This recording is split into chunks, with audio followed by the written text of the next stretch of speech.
Hello students, standard 8th English 3.4, that is the two gentlemen of Verona. Verona मधील दोन सद्ग्रस्त अशा प्रकारचं title असणारा, अशा प्रकारचा शीर्षक असणारा हा पाठ आपण आज कार्टूनसाठी पाहणार आहोत. Before going to read actual lesson, we will discuss on the chit chat session.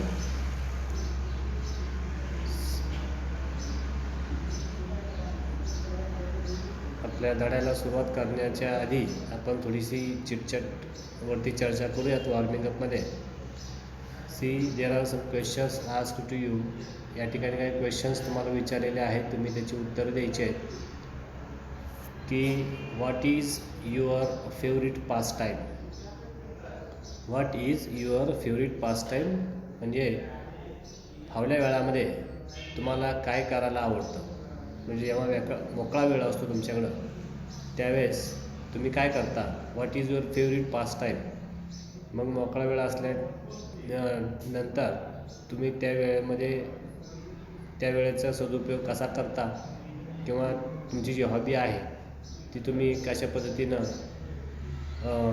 या ठिकाणी त्याला वेळ देता येईल विचारलेला आहे फावल्या वेळामध्ये. Do you read books for entertainment. बघा, do you read books for entertainment. Entertainment म्हणजे करमणूक. मग करमणुकीसाठी तुम्ही पुस्तकं वाचता का, असा प्रश्न आहे.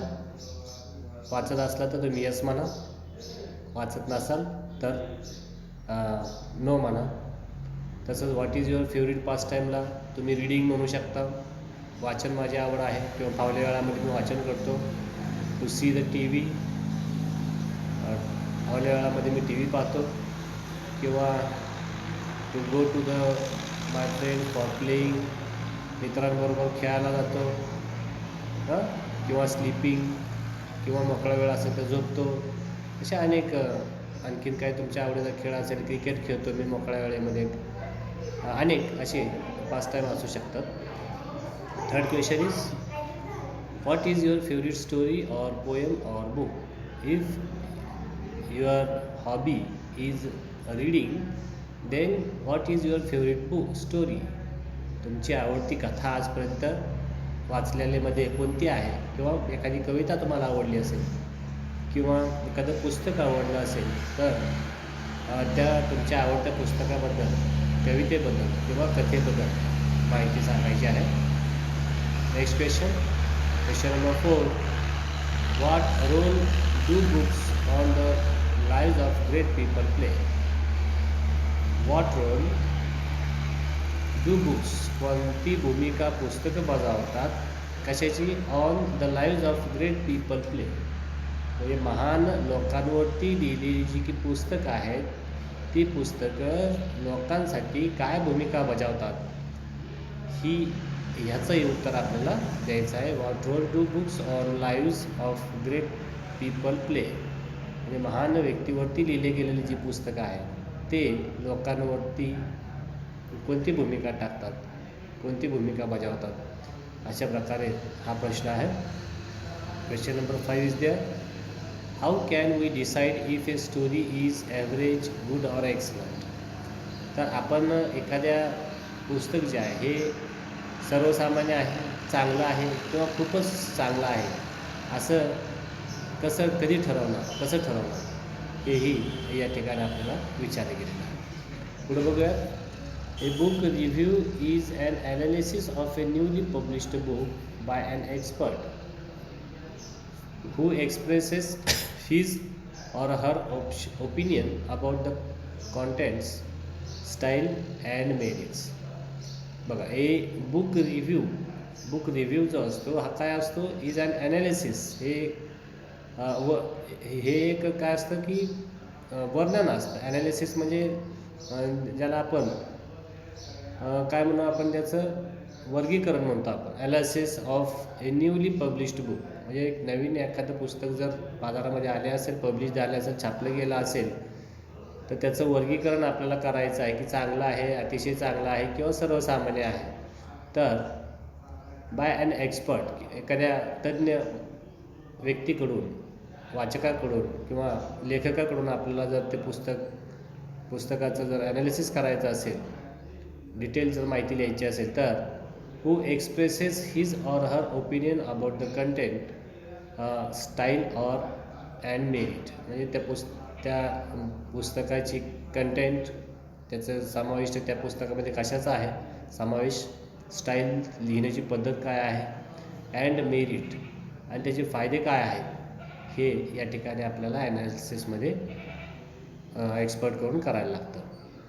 Book reviews are published in newspaper, आणि अशा प्रकारचे बुक्सवरती जे रिव्ह्यूज आहेत ते न्यूजपेपरमध्ये पब्लिश केले जातात, छापले जातात.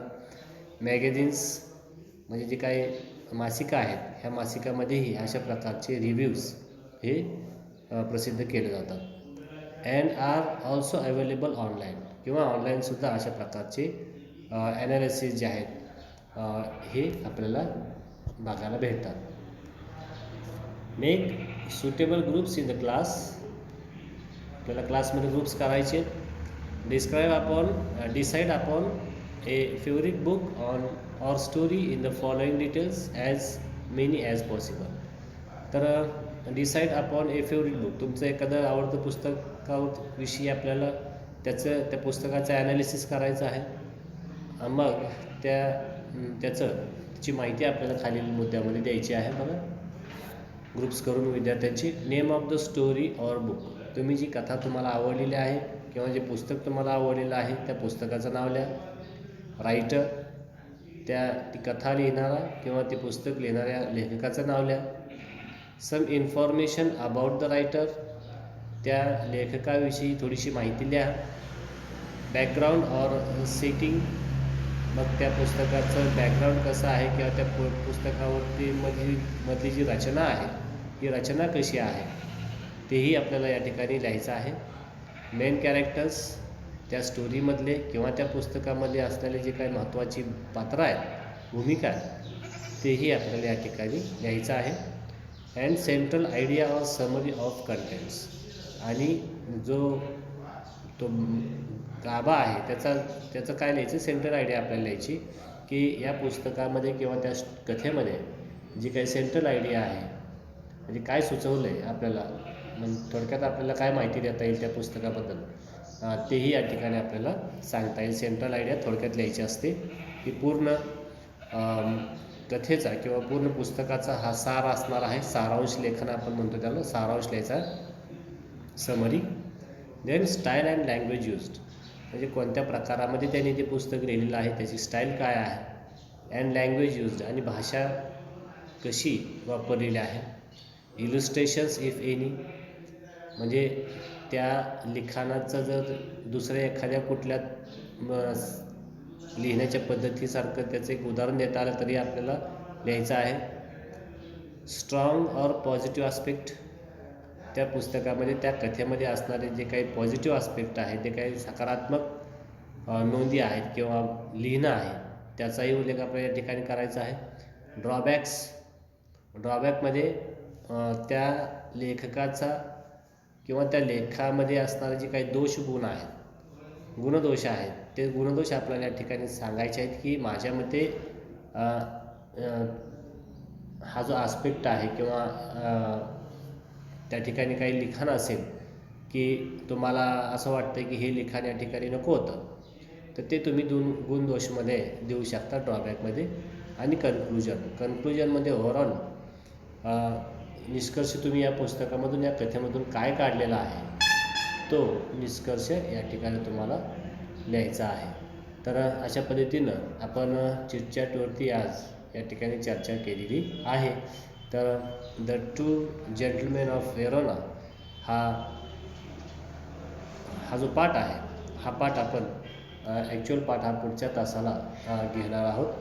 तत्पूर्वी आपण बघितलं की कशा पद्धतीनं हे चिटचॅटवरती आपण चर्चा केलेली आहे आणि आपल्याला त्या एखाद्या आपल्या आवडीच्या पुस्तकावरती किंवा आपल्या आवडीच्या कथेवरती आपल्याला आपलं मत हे व्यक्त करायचं आहे आणि डिटेलमध्ये माहिती या ठिकाणी द्यायची आहे.